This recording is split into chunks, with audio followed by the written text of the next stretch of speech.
Bueno, ya te mostramos Open Door por dentro, que es un neuropsiquiátrico, más conocido, un manicomio, el más grande de la República Argentina, que tiene una particularidad, es un manicomio que quiere dejar de serlo.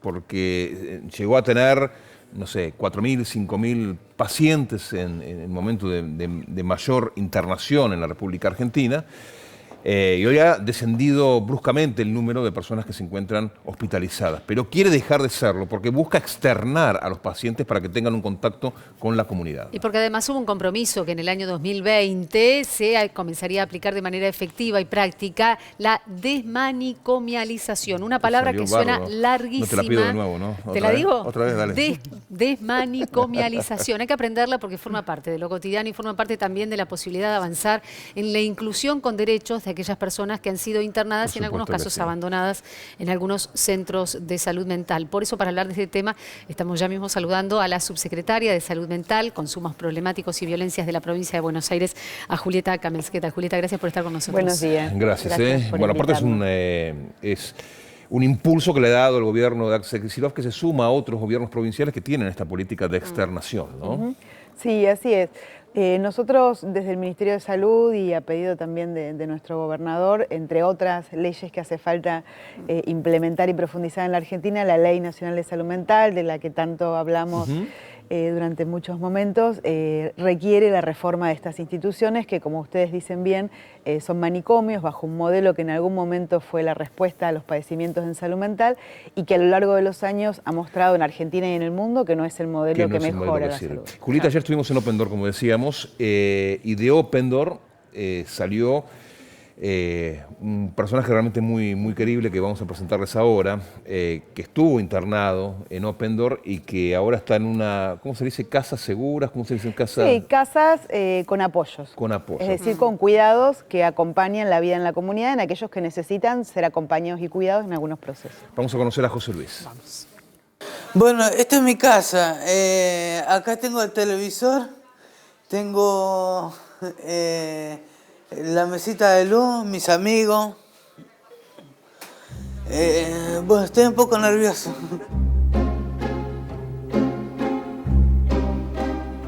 José Luis Solorzano tiene 43 años y pasó la última década internado en la colonia Cabred, el manicomio más grande de la Argentina. Convivía con más de 50 pacientes en este pabellón, clausurado a mediados del año pasado. Desde entonces vive en un cálido departamento en la ciudad de Luján, junto a 5 personas externadas. Ahora, qué diferencia, ¿no? O sea, acá estás mejor que allá que en el pabellón 7, ¿no? Y sí, acá estoy mejor, sí. ¿Qué notaste? ¿Cómo cambió tu vida? Más mejor que allá. Sí, el ambiente más lindo. No sé. ¿Cómo era tu vida allá? Y mi vida... ¿Querés sentarte? Vamos a sentarte. Sí. ¿Cómo era tu vida? Mi vida era... bueno, no sabría cómo describirlo porque es diferente a la de acá. ¿Allá qué hacías? Y allá dormía, tomaba la pastilla, salía a caminar. ¿Acá cocinan? ¿Qué hacen? Y cocinamos, salimos a caminar, bueno, y comemos, sí. Jimena Canoves es una de las acompañantes terapéuticas de este pequeño dispositivo. Asegura que el cambio es radical. Te miran y te dicen qué es lo que desean, qué es lo que quieren. ¿Sí? No es que uno le dice qué pueden hacer, sino que ellos te dicen si tienen ganas de ir al cine, si tienen ganas de ir a comer, qué comer, si tomar un helado. Se emocionan cuando alguien dice que traje una pelota, cosas que antes en el pabellón no se podía ver o visualizar a simple vista, era fumar o tomar mate, pero hoy no, nada que ver, es como que no le alcanza el día a los chicos. ¿Me contaron que vas al colegio? Sí, voy al colegio. ¿Y qué aprendiste en el colegio en estos tiempos? ¿Qué te enseñaron? ¿Qué te gustó de lo que aprendiste? Haciendo banderitas con colores pintados, de cuentas, de dividir, de por. ¿Y te gusta la matemática? ¿Te gusta o es complicada la matemática? Bueno, sí, me gusta, sí. José Luis logró estudiar hasta 4º grado. Retomar su educación fue uno de sus primeros deseos al salir del manicomio.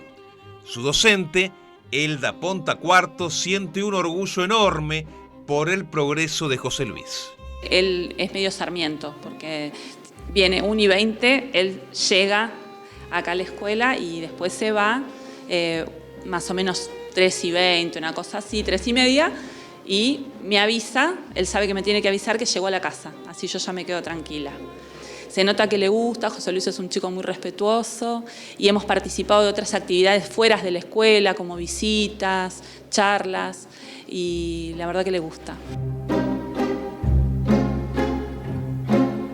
José Luis es un personaje muy simpático, muy querible, pero detrás de José Luis está la imagen de esa vida que otros no tienen. Porque hay un montón de José Luises en la República Argentina, miles de José Luises, que esperan también esa oportunidad de salir, de estar, de comprenderse y de que todos estemos mirándolos como uno más. ¿Qué le gustaría contarle a tus compañeros que siguen allá en el hospital? Que les gustaría tener tu vida. ¿Qué les dirías? Y que la paso bien y que le mando muchos saludos, los quiero mucho. ¿Los extrañás un poco? Y bueno, poco a veces, sí, un poquito, pero por la colonia no. No querés volver a la colonia. No quiero volver a la colonia. ¿Por qué no querés volver a la colonia? No, porque es un lugar que no me gusta. Nunca me gustó, pero no es que sea malo, pero nunca me gustó. A mí me gustó siempre estar en una casa. Es mi hobby favorito, estar en una casa.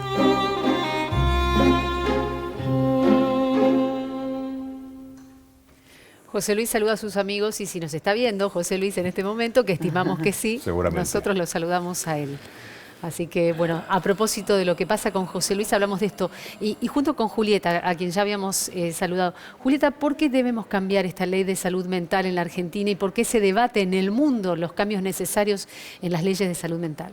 La ley necesitamos avanzar en su implementación, ¿no? El informe y algo tan interesante como escuchar a las personas en primer lugar, ¿no?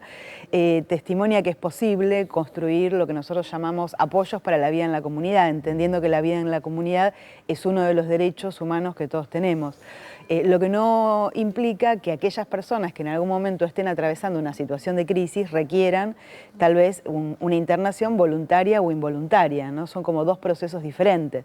Las personas que están en una situación de crisis que requieren una internación voluntaria o involuntaria, nuestro sistema de salud y la Ley Nacional de Salud Mental prevé, por supuesto, esas situaciones, pero todos aquellos que están internados sin motivo, sin criterio clínico, acá el entrevistado contaba los años, ¿no? Las décadas que estaba en el manicomio, y el 42% de la población de los manicomios, nosotros nos encontramos con más de 10 años de internación, 20, 30, 40 años. Se cronifican. Cronificados, dañados en su salud, aislados de sus centros de vida, de sus afectos, de sus comunidades, y ese es el proceso de transformación en los manicomios para aquellas personas que no tienen criterio de internación, construir los apoyos en la comunidad para el sostenimiento. Como las casas que vimos recién, hay 176 casas en la provincia de Buenos Aires, ¿sí?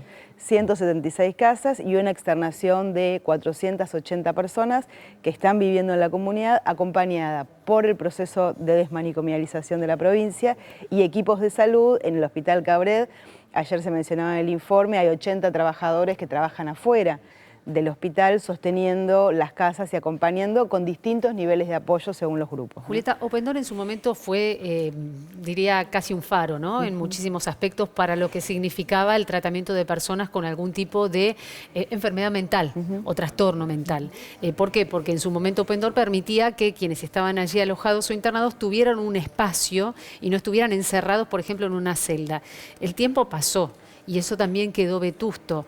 Y en el medio aparecen varias preguntas. José Luis tiene familia, José Luis tiene amigos. ¿Por qué llega con su trastorno de esquizofrenia a un lugar como la casa? Hay diferentes historias de vida, ¿no? Hay personas que están en los manicomios y tienen familias que los visitan, pero que no pueden vivir con ellos. Y es muy penoso para un familiar ir a visitar un manicomio a un hijo, a un hermano, a una pareja, porque no hay lo que ahí veíamos como una casa, no hay un lugar donde sentarse, no hay un lugar donde comer, no hay un lugar donde compartir. Y hay otras personas que no tienen familias o que perdieron esos vínculos o que no es posible sostenerlos.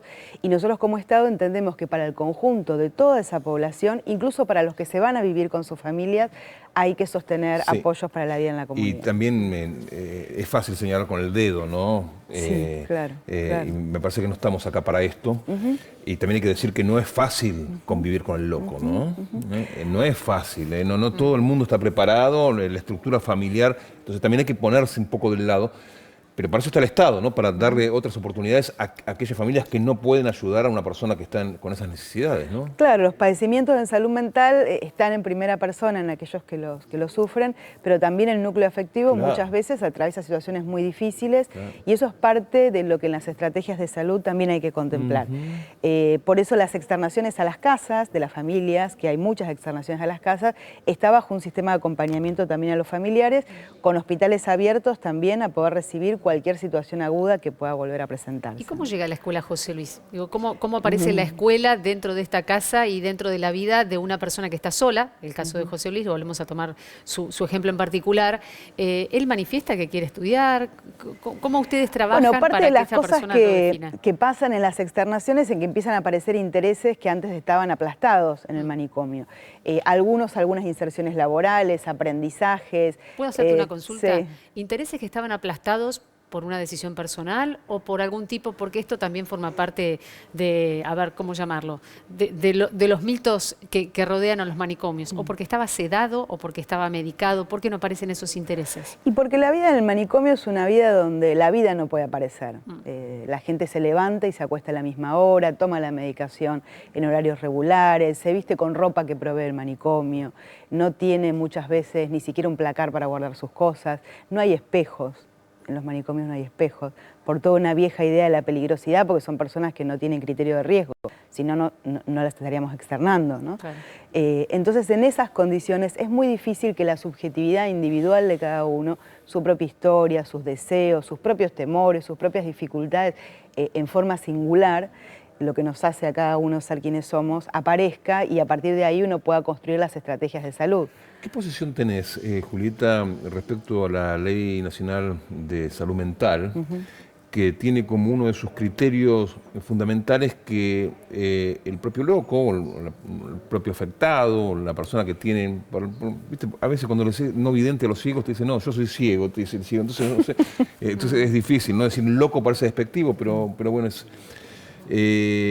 de que la persona enferma tenga que tomar la propia decisión de internarse, cuando todos entendemos, con los casos Chano, con los casos Felipe Pettinato, con los Pitti, que no están en condiciones ellos mismos de poder autointernarse, y que la justicia, que es la que tiene que intervenir, tiene los tiempos que conocemos, ¿no? Bueno, tu pregunta es fundamental para las discusiones que estamos teniendo en estos días.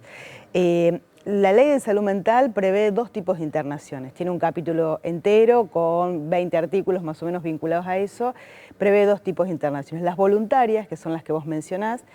Por ejemplo, la internación de Chano última pareciera ser una internación voluntaria.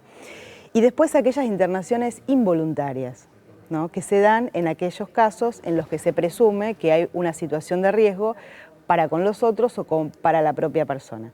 Y en esos casos las internaciones involuntarias están previstas y se realizan en la Argentina. De hecho, en los sectores de agudos, no de los crónicos, que son los sectores que estamos externando, sino los sectores de agudos de los neuropsiquiátricos, el 84% son internaciones involuntarias. Y así también sucede en muchísimos hospitales públicos de nuestra provincia, en el marco de una provincia que en el último año tuvo 18.000 internaciones por motivos de salud mental. Por eso las internaciones son un recurso terapéutico necesario y es una responsabilidad de los profesionales indicarla y sostenerla en aquellos casos involuntariamente, porque hay una situación de riesgo y nosotros cotidianamente estamos frente a esas situaciones interviniendo. Lo único que la ley agrega es que en el caso de la internación involuntaria, que es una privación de la libertad contra la voluntad de la persona. Es el único acto de salud donde uno puede generar esa restricción de la libertad en beneficio de un bien mayor, que es la vida y la integridad. Después hay que avisarle a la justicia y la justicia tiene que hacer un control de legalidad. ¿No es necesaria una orden judicial previa? No, la indicación es del equipo de salud. Del equipo de salud. La indicación es del equipo de salud. Se arma una franja de situaciones donde hay que obligar a producir un traslado por las fuerzas de seguridad, convocarlas y un traslado bajo el sistema de salud. Quiero ponerme en el lugar de las familias. Sí. Llama al SAM, porque no ha pasado, con Chano no ha pasado. Bueno, con Chano había habido una oportunidad internación, anterior, ¿no? había habido claro. una indicación anterior. Ahí está cómo se coordina los equipos de salud y las fuerzas de seguridad, que en algunos momentos tienen que actuar juntos. ¿Y cómo es? Y perdón, porque la verdad que el tema engancha, ¿no? ¿Qué pasa con las fuerzas de seguridad? Porque ya que estamos hablando del caso Chano, en la anterior oportunidad en la que un efectivo de la policía llega a su casa y que le termina disparando para tratar de contenerlo, porque según la versión de la policía, justamente el cantante se acerca con un cuchillo, según la información de la familia esto nunca ocurrió.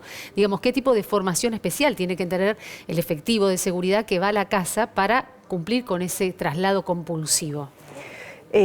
Bueno, es una pregunta importante porque ante las situaciones complejas como son estas, que es un número reducido del conjunto de aquellas personas que atraviesan padecimientos mentales, esto es un conjunto reducido, pero relevante y muy doloroso y de mucho padecimiento, como decíamos antes, para las familias y para las personas, se requiere una articulación de diferentes ámbitos ministeriales y las fuerzas tienen que tener una formación específica. El Ministerio de Seguridad de nuestra provincia, nosotros estuvimos trabajando, acompañándolos en la corrección y en el armado de una iniciativa de ellos que tiene que ver con un protocolo específico de cómo deben actuar las fuerzas y estamos trabajando en unas pautas conjuntas de actuación entre salud y justicia para la intervención. No debería llegar un policía solo a una situación como esta. Primero, o sea, yo entiendo que hay la premura ante una situación de violencia inmediata, que es llamar a la policía, pero junto con la policía debería, en una situación normal, primero llamarse un médico, a un SAME, y que ese médico sea el que dé la orden de que tenga que venir la policía para que esta persona tiene que internarse. ¿Así debería ser el proceso? Sí, hay muchas veces que concurre el equipo de salud, nosotros tenemos diariamente estas situaciones. Concurre el equipo de salud, que puede ser un equipo interdisciplinario en el mejor de los casos, y si no, 1 o 2 profesionales evalúan la situación de las personas. Muchas veces se puede voluntarizar la internación porque uno trabaja con la persona y es posible ir a un hospital a producir una evaluación en el hospital y ahí terminar de tomar la decisión. En otros casos no, por distintos motivos y no solo por la locura clásica. Hay un montón de padecimientos y de crisis en las que las personas no acceden a una indicación que es la internación en los casos donde se necesita. Y en esos momentos uno tiene que pedir el auxilio de las fuerzas para que acompañe esa intervención por si la situación se vuelve más compleja, hacer un traslado en un móvil de salud, y pedir el auxilio de las fuerzas también si es necesario el acompañamiento hasta la institución sanitaria. En nuestra provincia son los hospitales generales con capacidad para atender en salud mental.